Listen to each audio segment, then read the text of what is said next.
Neste episódio, vamos ver como Jesus é acusado de cometer pecado sexual em público e também de outros pecados sexuais. Então, no Sanédrio, centésima terceira. No final, aqui, menciona. Por outro lado, a frase nenhum mal te acontecerá significa que você não será assustado nem por quartos ruins, nem por pensamentos malignos, e nenhuma praga se aproximará da sua tenda. Significando que você não terá um filho ou aluno que cozinhe demais a comida em público, como é o caso de Jesus, o Nazareno. Agora, essa frase, cozinhar demais a comida em público, é uma referência a um pecado sexual.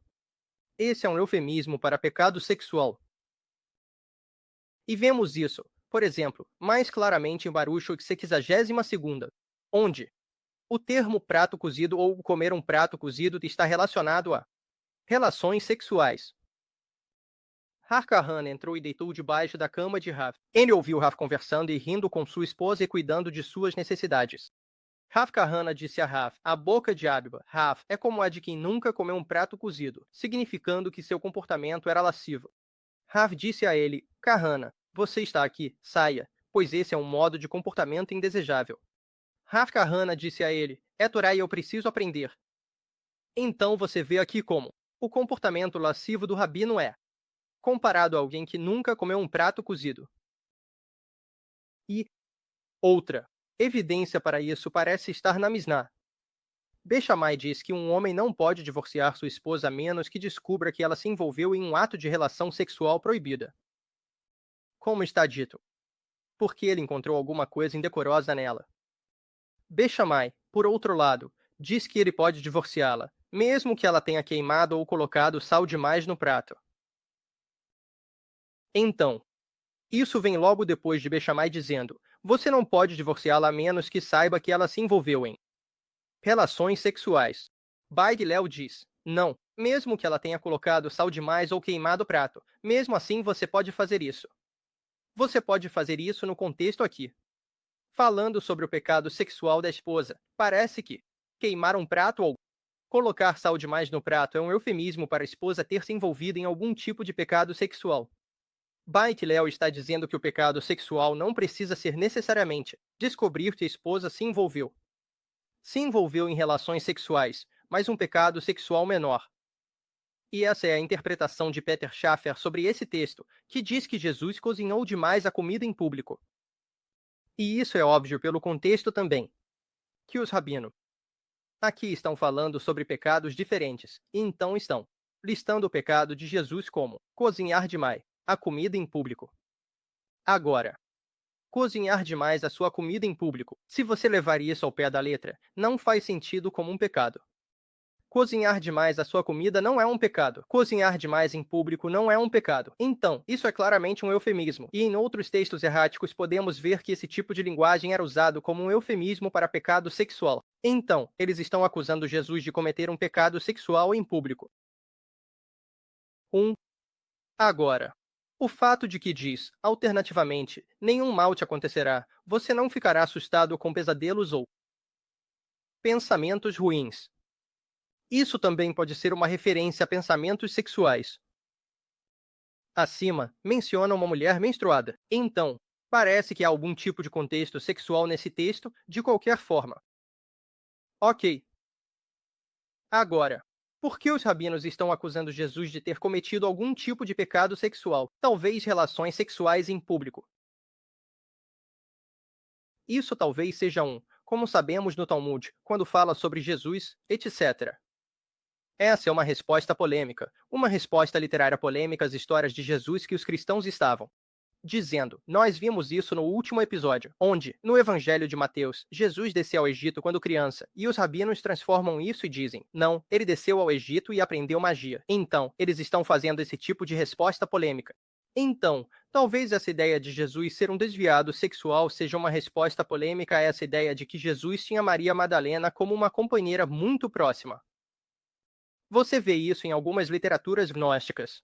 Pedro disse a Maria, irmã, sabemos que o Salvador te amava mais do que as outras mulheres. No Evangelho de Filipe, Jesus e Maria Madalena têm uma relação semelhante.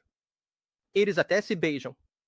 Agora, eu vi que os estudiosos não estão dizendo que isso é literalmente para ser assim. Maria Madalena era esposa ou parceira de Jesus. Mas pode ser que os rabinos tenham interpretado isso como uma polêmica, ou que eles tenham entendido errado. Ou, rotular Jesus como um desviado sexual pode ser apenas uma resposta aos cristãos. Tendo essa ideia de monasticismo e isso sendo atribuído a Jesus e Maria, e, você sabe, essa ideia de perpétua virgindade, e, você sabe, com Maria sendo virgem, as concepções cristãs de monasticismo, etc. A ideia se torna que essencialmente Jesus, representa o ideal, monasticismo, que você não deveria nem se envolver em nenhum tipo de casamento, relações sexuais, nem mesmo no casamento. Então, eles querem retratar Jesus puro assim e dizer que ele nem tinha magia, né? O que é monasticismo? Um passo a mais, um pouco extremo quando se trata de como se envolver corretamente em atividades sexuais. Então os rabinos pegam isso, distorcem e dizem que está longe do monaquismo, que muitos cristãos entenderam, bem longe disso. Na verdade, Jesus era um desviado sexual, e a gente viu do que acusaram Maria antes também. Então, esse é o primeiro texto que analisamos. Agora, neste outro texto, vamos ver como Jesus é, novamente, comparado a muitos mares. Pessoas na história de Israel e afins. Então não há divisão que nossas facções. Então isso é Baracas 17b. Não deve haver divisão entre nossas facções de sábios. Como a facção de Davi, da qual, ele caiu, quem causou a divisão no reino de Davi.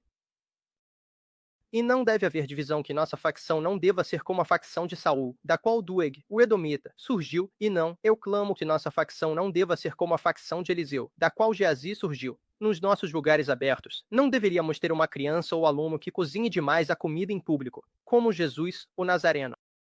Agora, você vê todas essas figuras, Aitofel, Doeg, o Edomita, Geazi.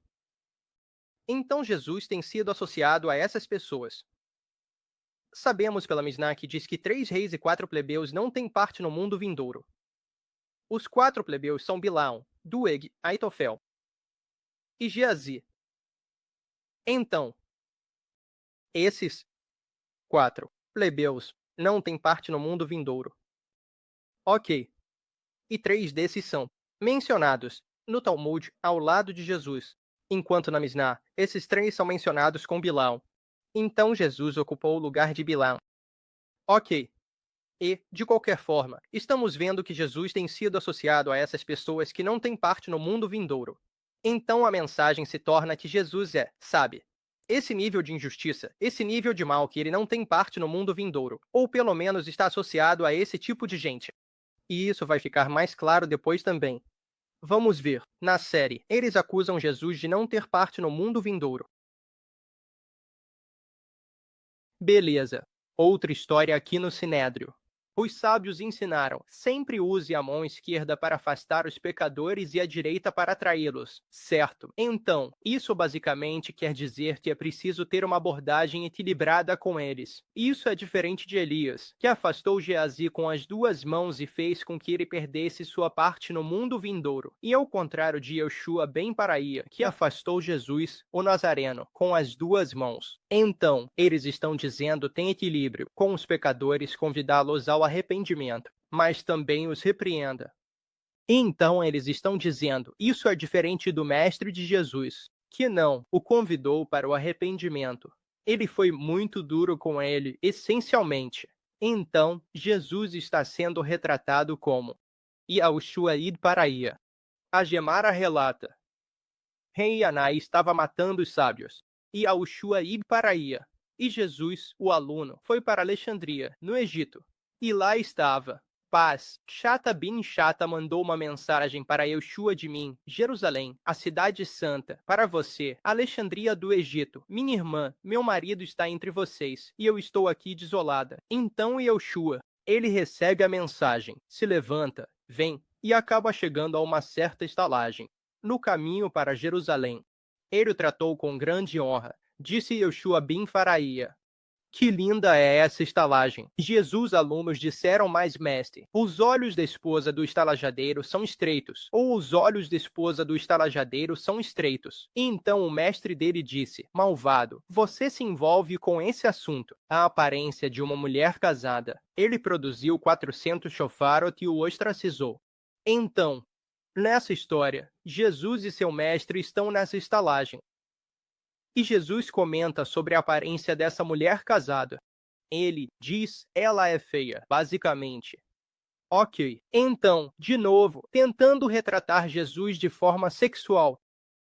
Agora, além disso, a história continua. Jesus foi até o mestre várias vezes e disse a ele, aceite meu arrependimento, basicamente. E Yoshua bin Baraia não deu atenção a ele. E Yoshua recitava o Shema, e Jesus fez o mesmo pedido. Jesus quer se arrepender. E Yoshua bin Baraia pretendia aceitar seu pedido e sinalizou com a mão para ele esperar até terminar sua oração. Jesus não entendeu o sinal e pensou. Ele foi e ergueu um tijolo, como ídolo, e se curvou diante dele. E Yoshua ibn Faraí então disse a Jesus, arrependa-se. Jesus disse a ele, esta é a tradição que eu recebi de você. Quem peça e faz com que as massas pequem não tenham a oportunidade de se arrepender. E o mestre diz que Jesus praticou feitiçaria e incitou os judeus a se envolverem com idolatria e levou Israel ao erro. Então, aqui eles estão dizendo que Jesus foi afastado e que ele nunca se arrependeu. Mesmo que ele quisesse, foi afastado, então ele nunca se arrependeu.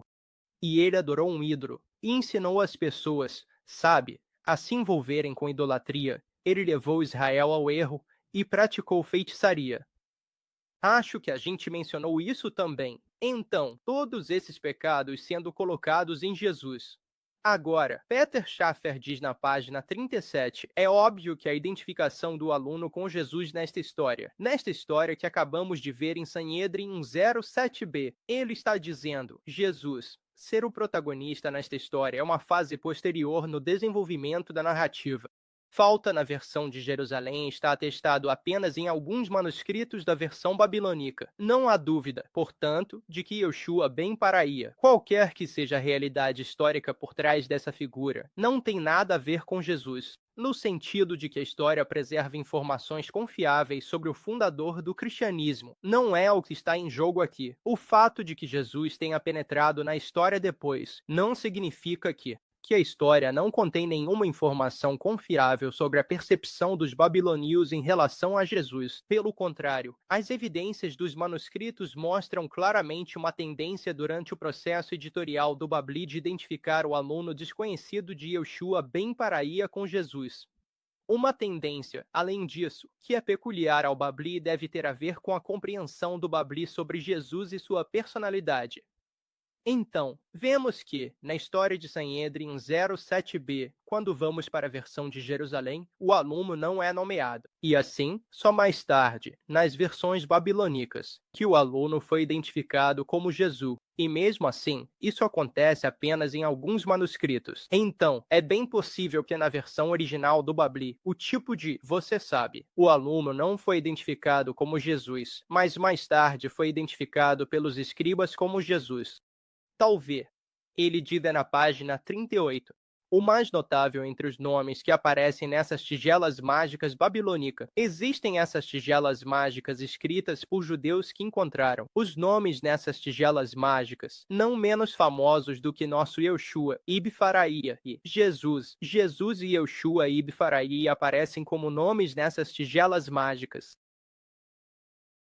Então, Yoshua ben Baraía emite a carta de divórcio para as demonias femininas, a fim de parar suas ações malignas. Um exemplo clássico de um mago poderoso cujo decreto é sancionado no céu. Claramente, não por coincidência, ele aparece também em alguns fragmentos da Torá de Elot e Yoshua, a infame narrativa de Jesus. Jesus foi descoberto em uma tigela mágica publicada por Montgomery, e recentemente, Dan Levine adicionou mais uma da coleção Mosef, a tigela, maldição, escrita em judeu, babilônico, aramaico, aponta para o contexto cultural da Pérsia Sassânida. Jesus e Yeshua ben Baraia estavam associados à magia. Então, talvez, Jesus tenha sido identificado mais tarde como o Aluma-Aqui, com base no fato de que Jesus e Yeshua estavam ambos associados à magia. Então, alguns escribas viram, ok, então temos Yeshua ben Baraia. Sabemos que ele está associado à magia. Seu aluno, quem poderia ser? Bom, sabemos que Jesus também está associado à magia, e tem outras coisas.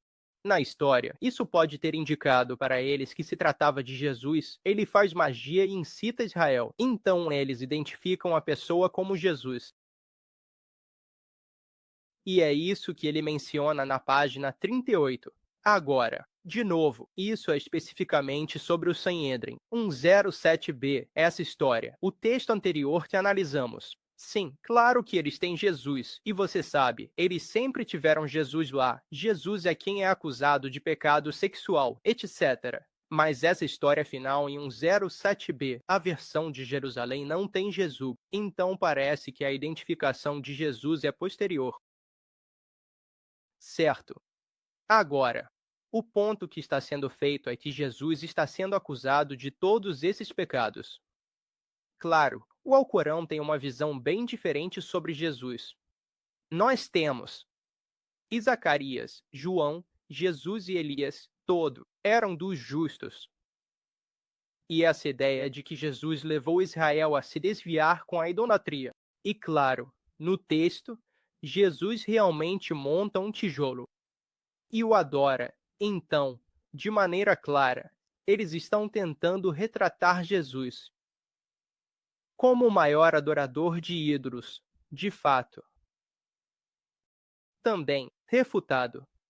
Tu sabes o que há em mim, e eu não sei o que há em ti. Certamente, tu és o conhecedor do invisível. E quando Allah disser, ó Jesus, filho de Maria, você alguma vez pediu ao povo para te adorar e adorar sua mãe como dois deuses? Além de Allah, ele dirá, glória a ti. Como eu poderia dizer algo que eu não tinha o direito de dizer? Se eu tivesse dito isso, saberia meus segredos, mas não sei seus segredos. Só você é o conhecedor de tudo que é invisível.